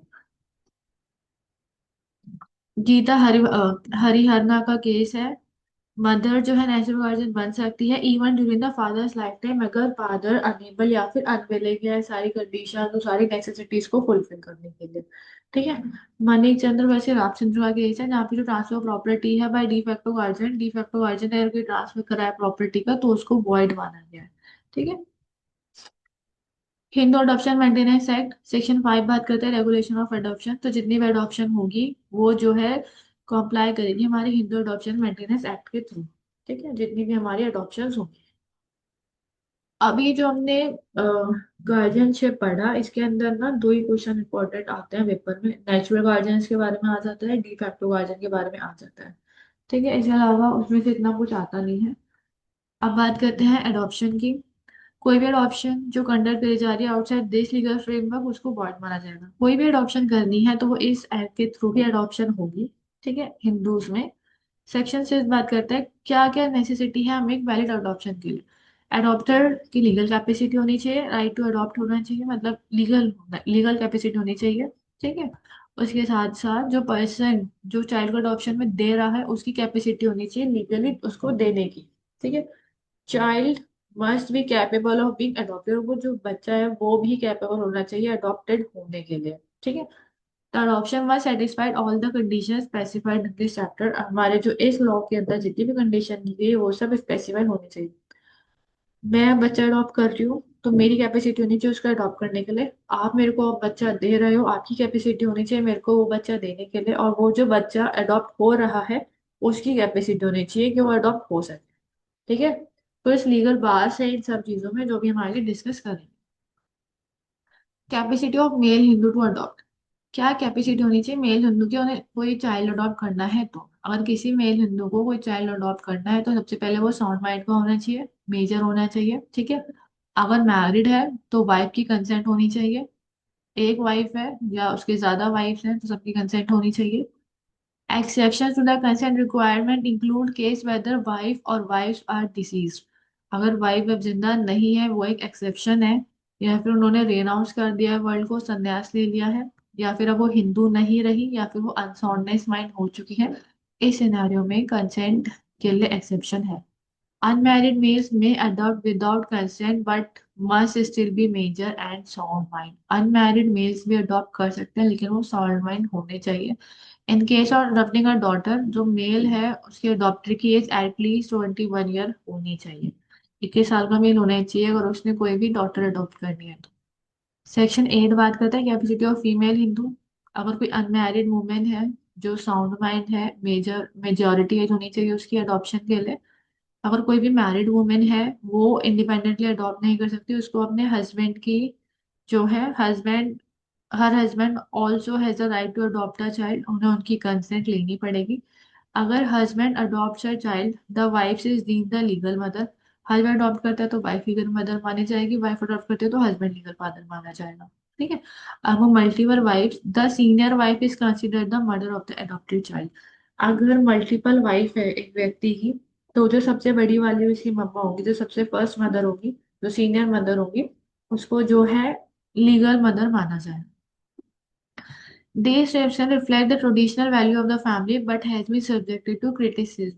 Obviously ये सब इसमें काफी ज्यादा क्रिटिसिज्म होता है इस सेक्शन का। ठीक है, तो females also adopt a child, ठीक है, बट वो भी मेजर होनी चाहिए और साउंड माइंड होनी चाहिए। ठीक है, अब इसके आगे बात करें हु मे गिव अडॉप्शन, कौन अडॉप्शन दे सकता है।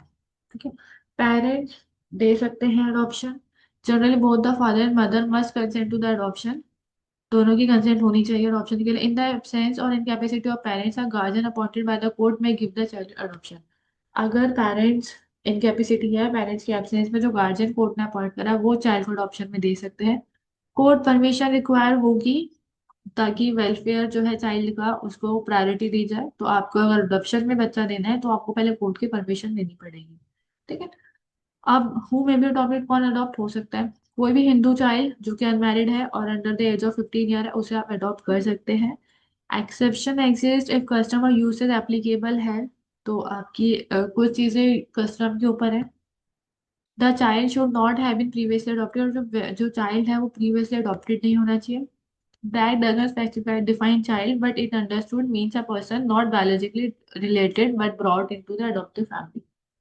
तो इसके अंदर क्या है, चाइल्ड इसके अंदर बेसिकली बताया कि कोई भी वो बच्चा जो कि बायोलॉजिकली रिलेटेड तो नहीं है लेकिन वो अडॉप्टेड फैमिली के लिए है, वो लीगली अडॉप्टेड फैमिली ने उसको लीगली वहां से ब्रॉड किया, अडॉप्टेड फैमिली ने उसको लीगली लिया है। ठीक है, तो अडॉप्शन कौन दे सकता है, कोई भी व्यक्ति दे सकता है, मतलब उसके पेरेंट्स दे सकते हैं, पेरेंट्स नहीं है तो उसके जो गार्जियन है वो अडॉप्शन दे सकते हैं, लेकिन अडॉप्शन वो देंगे तो उन्हें कोर्ट की परमिशन पहले लेनी पड़ेगी। ठीक है, अडॉप्ट कौन हो सकता है, कोई भी बच्चा जो अनमैरिड हो, 15 ईयर्स के अंडर हो, वो बच्चा अडॉप्ट करा जा सकता है। ठीक है, अब एक इफेक्ट क्या होंगे अडॉप्शन के, सो जो अडॉप्टेड चाइल्ड है वो legally treated as a natural child माना जाएगा अपने अडॉप्टिव पेरेंट्स का। The child gain all the rights of inheritance, child को सारे राइट ऑफ इनहेरिटेंस मेंटेनेंस से सारे राइट चाइल्ड को मिलेंगे। और legal ties to biological family, जितने भी लीगल टाइज होते हैं बायोलॉजिकल फैमिलीज के, वो सारे जो है सर्व करे जाएंगे, including succession right. The child assumes the caste and social status of the adoptive parents. Adoptive parents का जो social status होगा वही child को भी मिलेगा। Marriage restriction within prohibited degree of relationship apply to adoptive family। जो marriage relationship है ना शादी के लिए, वो अडॉप्टिव फैमिली पे भी है और इवन बायोलॉजिकल फैमिली पर भी है। जो अडॉप्टिव चाइल्ड है वो अपनी बायोलॉजिकल फैमिली में भी शादी नहीं कर सकता, ना ही अपनी अडॉप्टिव फैमिली के अंदर वो किसी से शादी कर सकता। ठीक है। तो ये कुछ हमारे इफेक्ट होते हैं अडॉप्शन के। अब मेंटेनेंस ऑफ वाइफ सेक्शन 18 के अंदर दिया गया है, कोई भी हिंदू वाइफ और एंटाइटल होती है वो मेंटेनेंस ले सकती है अपने हस्बैंड से ड्यूरिंग लाइफ टाइम। ठीक है। अनलेस वो अनचेस्ट हो गई हो या फिर उसने कन्वर्ट कर लिया हो किसी दूसरे रिलीजन में। Ground for living separately but still claiming maintenance, अगर उसके ग्राउंड है सेपरेट रहने के बट वो स्टिल मेंटेनेंस ले सकते हैं, ये सारे उनके ग्राउंड है। मेंटेनेंस बाय विडो में डॉटर इन लॉ सेक्शन 19, इसके ऊपर क्वेश्चन आ चुका है। सेक्शन 19 के अंदर है कि window daughter in law maintenance ले सकती है अपने फादर इन लॉ से, अगर वो खुद को मेंटेन नहीं कर पा रही, उसके हस्बैंड की इतनी प्रॉपर्टी नहीं है जो खुद को मेंटेन कर सके, तो उस सिनेरियो में वो अपने फादर इन लॉ से मेंटेनेंस ले सकती है। Amount of maintenance court decide करता है। ठीक है। कंप्लेनेंट की नीड्स के ऊपर, उसके स्टेटस को लेके, रिस्पोंडेंट की क्या इनकम है, कितने उसके डिपेंडेंट्स हैं, इन सारी चीजों को गो थ्रू करने के बाद जो है कोर्ट एक मेंटेनेंस डिसाइड करे। डिपेंडेंस अंडर सेक्शन 21, डिपेंडेंट्स कौन होते हैं? डिपेंडेंट्स वो लोग होते हैं जो मेंटेनेंस रिसीव कर सकते हैं। ठीक है। कोई भी widow, minor son, unmarried daughter, aged parents, widow, daughter in law, तो ये सब हमारे डिपेंडेंट्स के अंदर आते हैं। ठीक है, अंडर सेक्शन 21। पेपर में एक क्वेश्चन आता है maintenance of window daughter in law section 19। अच्छा, एक बात और, जब आप लोग इसे पढ़ने बैठते हो ना तो कोशिश करा करो एक पेन पेपर लेकर बैठ जाया करो, जो इंपॉर्टेंट हो ना उसे एक बार कहीं नोट डाउन कर लिया करो एज अ की नोट, ताकि वो आपको याद रहे। स्वन वर्सेस यूनियन ऑफ इंडिया, इसके अंदर अडॉप्टेड चाइल्ड को बोला गया child for all purposes even inheritance right के लिए भी। लक्ष्मी बाई वर्सेस भगवंत बुआ, इस केस में बोला गया proof of giving and taking ceremony essential माना गया इस केस के अंदर। ठीक है। गुरमा वर्सेस मलप्पा, इसके अंदर बोला गया अडॉप्शन जो है स्ट्रिक्टली कॉम्प्लाई करेगा हमारे सेक्शन 11 के अंदर। ठीक है। अब आया law of succession under the Hindu succession act, I thought ये लास्ट लॉ है। लॉ ऑफ सक्सेशन अंदर हिंदू सक्सेशन एक्ट, ये जो हमारा हिंदू सक्सेशन एक्ट है 1956 का, ये इंटर स्टेट सक्सेशन को गवर्न करता है हिंदूज के बीच में। अगर कोई भी हिंदू की डेथ हो गई है बिना किसी विल को बनाए, तब ये हमारा लॉ ऑफ सक्सेशन जो है उसमें प्रिवेल करता है। कोई भी हिंदू, बुद्धि, जैन, सिख, इन सब पे ये जो है लॉ अप्लाई होता है। Devolution of interest in the coparcenary property, हम वो सेक्शन डिस्कस कर रहे हैं जो आपके सिलेबस में हाईलाइटेड करके दिए गए हैं, किस तरह से इंटरेस्ट का डेवोल्यूशन होगा कोपाशनरीज के बीच में। On the firm commencement of Hindu Succession Act, in a joint Hindu family governed by Mitakshara law, the daughter of co-partner shall, मतलब कि इसको एज अ मिताक्षरा लॉ से गवर्न होगा। बाय बर्थ को पार्टनर बन सकते हैं, ऐसा माना जाएगा, उनके भी सेम राइट हैं जैसे कि सन के सेम राइट हैं। Have the same right in the co partner property as she would have it, उनके भी सेम राइट होंगे जैसे कि वो सन होती। ठीक है।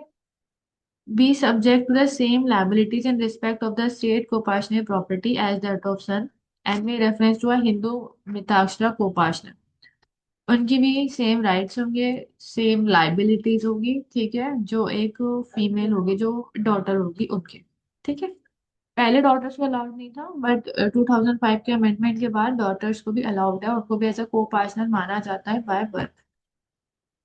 कोई भी प्रॉपर्टी जो है किसी भी फीमेल हिंदू को shall be held by with an incident, कोई भी प्रॉपर्टी है, ठीक है, कोई भी फीमेल हिंदू को माना जाएगी, उस प्रॉपर्टी का हिस्सा माना जाएगी। ठीक है।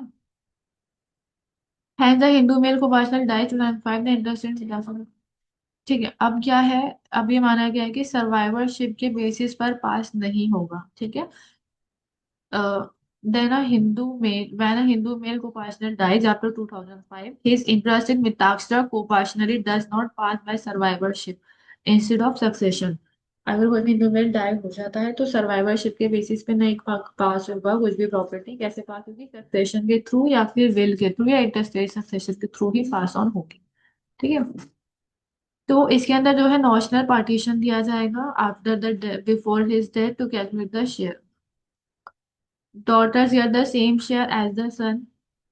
की share of the predeceased son और प्री डिकेज डॉटर, उनका भी सन होगा, उनका भी शेयर होगा as they would have got they been alive. ऐसा मान जाएगा उनको भी वो शेयर दिया जाता है जैसे कि वो जिंदा हो। ठीक है। तो उनका जो शेयर है वो उनके बच्चों को मिलेगा। If the child of predeceased son and predeceased daughter also died, तो ऐसे ऐसे सिचुएशन में जो है पार्टी जो है जो प्रॉपर्टी है वो पास ऑन हो जाती है हेयर्स पे, सेकेंड हेयर्स पे। विनीता शर्मा का केस था, ये एक लैंडमार्क केस माना गया। इसके अंदर एक डॉटर थी विनीता शर्मा, उन्होंने क्लेम करा को पार्शनरी राइट जब उसके फादर जो है 2005 के अमेंडमेंट से पहले उनकी डेथ हो गई थी। तो इसमें एक क्वेश्चन था कि जो डॉटर है क्या उसको अभी भी को पार्शनल राइट मिलेंगे? तो ऐसा कहा गया है कि जो डॉटर है वो को पार्षण होती है like a son by birth. ऐसे नहीं जरूरी है कि फादर को 9/9/2005 तक जिंदा रहना, ऐसा जरूरी नहीं। ठीक है। इस केस में कहा गया है कि जो डॉटर है उसके भी राइट होते हैं by birth. Under Hindu succession right, devolution of interest proportionate property means the transfer of a deceased proportional property। इसका मतलब क्या है? डिसीज की जो proportional प्रॉपर्टी है उसके इंटरेस्ट को शेयर करना। ठीक है। नाउ 2005 अमेंडमेंट जो है इसमें goes to legal heirs by succession not to survivorship. इसमें चेंज हुआ कि लीगल हेयर्स पे प्रॉपर्टी जाएगी सक्सेशन के थ्रू, सर्वाइवरशिप के थ्रू नहीं जाएगी। डॉटर्स के इक्वल राइट्स होंगे जैसे कि एक सन के होते हैं। ठीक है। इससे कुछ की चेंजेस हुए थे, जैसे डॉटर्स को पार्टनर बनाया गया, डेवोल्यूशन बाय सक्सेशन होगा नॉट सर्वाइवरशिप। इक्वल राइट्स दिए जाएंगे, नोशनल पार्टीशन किया जाएगा। ठीक है। समझ आया? किसी को कोई भी डाउट हो प्लीज आप लोग डाउट है कमेंट बॉक्स में नोट कर देना। और इसके नोट्स के लिए या तो आप डायरेक्ट मंगा लेते कॉपी पेन लेके, वरना स्क्रीनशॉट, अदरवाइज या तो कोशिश करूंगी इसका पीडीएफ जो है डिस्क्रिप्शन में मैं डाल दूँ। ठीक है। रोहित चौहान सुरेंद्र सिंह का केस था 2013 का। इसके अंदर बोला गया उनको पार्शली राइट कॉन्टिन्यूइंग राइट होता है। Sons claim sons claimed become coparcener on after father's death. Question देखो, इसमें ये बात करी गई जो कोपार्शनल राइट है वो बाय बर्थ से स्टार्ट हो जाता है, जरूरी नहीं है कि फादर की डेथ होगी तो उसके बाद ही वो राइट स्टार्ट होगा। कोपार्शनल राइट आपका एक कॉन्टिन्यूइंग राइट है, वो बाय बर्थ से ही आपको मिलता है। ठीक है। ऐसा हमारा रोहित चौहान के केस में कहा गया। सेक्शन 8 बात करते हैं general rules of succession for males. Males के लिए क्या जनरल रूल्स है सक्सेशन के लिए? It applies to property of male Hindu. कोई भी मेल हिंदू की जो प्रॉपर्टी होगी उसमें अप्लाई होगा। ठीक है। जो हमारे सक्सेशन है वो class 1 heir, class 2 heir, then agnates and cognates में जाएगी। क्लास 1 हेयर इनहेरिट करेंगे साइमल्टेनियसली। ठीक है।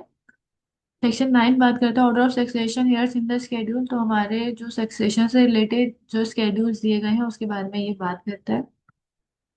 सेशन 10 बात करते हैं किस तरह से डिस्ट्रीब्यूट होगी प्रॉपर्टी अमंग द हेयर्स। ठीक है। अब हमारे जो it's said that equal distribution होगा प्रॉपर्टी का among son daughter window and mother. ये हमारी क्लास 1 के हेयर होते हैं। ठीक है। क्लास 1 में हमारा son daughter window and mother, ये सब हमारी क्लास 1 के हेयर होते हैं। इनमें इक्वली डिस्ट्रीब्यूशन होगा प्रॉपर्टी का। ठीक है। रूल 1, द इंटेस्टेड विडो और if there are more widows, अगर एक विडो है तो ठीक है, अगर एक से ज्यादा विडोज हैं तो उन सबको एक ही शेयर मिलेगा जो वो सब आपस में बांट लेंगे इक्वली। रूल 2 बात करता है the surviving son and daughters and the mother of intestate, इन सबको एक एक अलग अलग शेयर मिलेगा। रूल 3 बात करता है the heirs in the bench of each predeceased son और each predeceased daughter of intestate shall take between them one share. जो प्रीडिसेस सन और प्रीडिसेस डॉटर है उनको एक शेयर मिलेगा। ठीक है। The distribution of the share referred in rule 3 among the heirs in the branch of predeceased son. अब इस तरह से जो है इन लोगों का डिस्ट्रीब्यूशन होगा किसका? शेयर्स का एक प्रॉपर्टी के अंदर।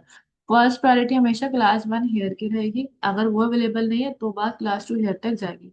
सेकंड डिस्ट्रीब्यूटर रहेगी हमारी क्लास 2 हेयर्स के लिए, अगर क्लास 1 हेयर्स अवेलेबल नहीं है। उसके बाद सेक्शन 12 बात करता है order of succession among agnates and cognates. The section state the proximity of relationship determines priority of distribution of property. ठीक है। द क्लोजर रिलेटिव को एक्सक्लूड करा गया प्रॉपर्टी को सक्सीड करने के लिए। Those who belong to the same degree inherit the property simultaneously, जिनकी सेम डिग्री होगी वो प्रॉपर्टी को इनहेरिट कर सकते हैं। रेवंत सिद्धप्पा वर्सेस मलिक अर्जुन का केस था 2011 का। इस केस में कहा गया, सुप्रीम कोर्ट ने कहा illegitimate children have inheritance right to their father separate property under section 8। However ये क्लेम नहीं कर सकते एंसेस्टर प्रॉपर्टी के अपने राइट्स में। This judgment expand the interpretation of son in section 8। ठीक है, इसमें भी ऐसा कहा गया था कि जो इलेजिटिमेट सन है उनके सिर्फ फादर की पर्सनल प्रॉपर्टी पर राइट है, एंसेस्ट्रल पर राइट नहीं है। क्लास फर्स्ट ईयर में हमारी मदर, विडो, सन, डॉटर ये सब लोग आते हैं। जब क्लास फर्स्ट अवेलेबल नहीं है तो क्लास सेकंड में जाएगी, और जब क्लास सेकंड ईयर अवेलेबल नहीं होंगे, लाइक फादर सन, डॉटर सन, बेटे का बेटा, बेटी की बेटी, ठीक है, या चाचा ताऊ, वो सब के पास जाएगी सेकंड क्लास में। थर्ड क्लास में अगेनेंस्ट आएंगे relative to the male lineage, जो रिलेटिव है उनके पास जाएगी, जैसे फादर का ब्रदर, मतलब फादर के ब्रदर का बेटा, मतलब चाचू का बेटा हो गया, ब्रदर का सन, उसके पास जाएगी। फादर के ब्रदर के बेटे के पास जाएगी। ये सब चीजें समझने के लिए ना थोड़ा आपको नहीं आता ना, एक ऐसे चार्ट बनाना पड़ेगा, और उसमें ऐसे एरो, एक चार्ट बनाएगी उसमें ऐसे एरो लगा लगा के अगर आप इसको लिखोगे तो वो आपको ये थोड़ा समझ आएगा। ठीक है। फोर्थ कॉग्नेस में फीमेल की साइड की जो लिंकेज है उनके पास जाएगी। ठीक है, मदर की, सिस्टर की सन, ठीक है, सिस्टर की डॉटर की बेटा, उन सबके पास जाएगी। जनरल रूल ऑफ सक्सेशन क्या है in case of female Hindus? ना फीमेल हिंदू डाई होती है इंस्टेड बिना किसी विल के, तो उसकी जो प्रॉपर्टी है वो डिवॉल्व करी जाती है इन ऑर्डर्स। फर्स्टली उसके डॉटर और बच्चों को दी जाती है, सेकेंडली उसके हेयर्स को दी जाएगी, उसके हस्बैंड के हेयर्स को, थर्डली उसके मदर एंड फादर को दी जाएगी, फोर्थली उसके फादर्स के हेयर्स को दी जाएगी, लास्टली जो है उसके मदर के हेयर्स को दी जाएगी। ठीक है। सेक्शन 15 का सब क्लॉज, क्लॉज 2 का सब क्लॉज ए बात करता है प्रॉपर्टी इनहेरिट करी गई है हस्बैंड और फादर इन लॉ से। If a woman receive property from her husband और father in law and she dies without children, तो जो प्रॉपर्टी है उसके हस्बैंड को ही वापस दे दी जाएगी। ठीक है, उसके हस्बैंड है उसके पास जाएगी। अगर प्रॉपर्टी किसी भी फीमेल ने अडॉप्ट करी है, फीमेल ने प्रॉपर्टी इनहेरिट करी है फादर से अपने, तो उसकी जो प्रॉपर्टी है फीमेल की डेथ होने के बाद वो उसके पेरेंट्स के हेयर्स के पास जाएगी, हस्बैंड के हेयर्स के पास नहीं जाएगी। ठीक है। फादर से ली है तो फादर के पास ही वापस जाएगी, फादर्स के हेयर्स में जाएगी। हस्बैंड से ली है तो हस्बैंड के पास ही, हस्बैंड के हेयर्स में जाएगी। ठीक है। Order of succession and manner of distribution among heir. Section 16 बात करता है कि कोई भी प्रॉपर्टी जो है फीमेल हिंदू की वो किस तरह से डिस्ट्रीब्यूट होगी। Hairs in the same entry inherit, जो रूल वर्स है, जितने भी हेयर्स एक एंट्री में होंगे इन सबको साइमल्टेनियसली मिलेगी, इक्वली एंड साइमल्टेनियसली मिलेगी। रूल 2 कहता है इंटरप्रिटेशन ऑफ सेक्शन 15 क्लॉज 2 का इंटरप्रिटेशन है रूल 2। ये कहता है कि give special right of succession. अब और ये वही बात करता है, प्रॉपर्टी इनहेरिट करिए फादर से या मदर से तो वो फादर के हेयर्स पे ही जाएगी, प्रॉपर्टी इनहेरिट करिए हस्बैंड से तो वो हस्बैंड के हेयर्स पर ही जाएगी। रूल 3 कहता है डेवोल्यूशन पर कैपिटा, मतलब कि जब all heirs in one entry हैं and belong to the same degree तो सक्सेशन इज पर कैपिटा, मतलब कि इक्वली इंडिविजुअल शेयर मिलेगा, इक्वली शेयर डिवाइड होगा सबको। ठीक है। उसके बाद पर स्ट्रिप्स केस और प्री डिसीज चिल्ड्रन, अगर जो फीमेल हिंदू है वो प्री डिसीज हो गई है और उसके सन और डॉटर भी, तो उसके जो शेयर है वो एज पर स्ट्रिप्स पास होंगे, उसके ग्रैंड चिल्ड्रन को वो पास ओवर होंगे। भगत राम वर्सेस तेजा सिंह का केस है, इसके अंदर एक वुमन डाइड हो गई थी, living property she had inherited from her parents, तो वो जो प्रॉपर्टी थी उसके हस्बैंड ने क्लेम करी थी, तो कोर्ट ने कहा कि उसके पेरेंट्स की है, तो वो जो प्रॉपर्टी उसके हस्बैंड के पास नहीं उसके पेरेंट्स के पास दी गई, उसके पेरेंट्स के हेयर्स को।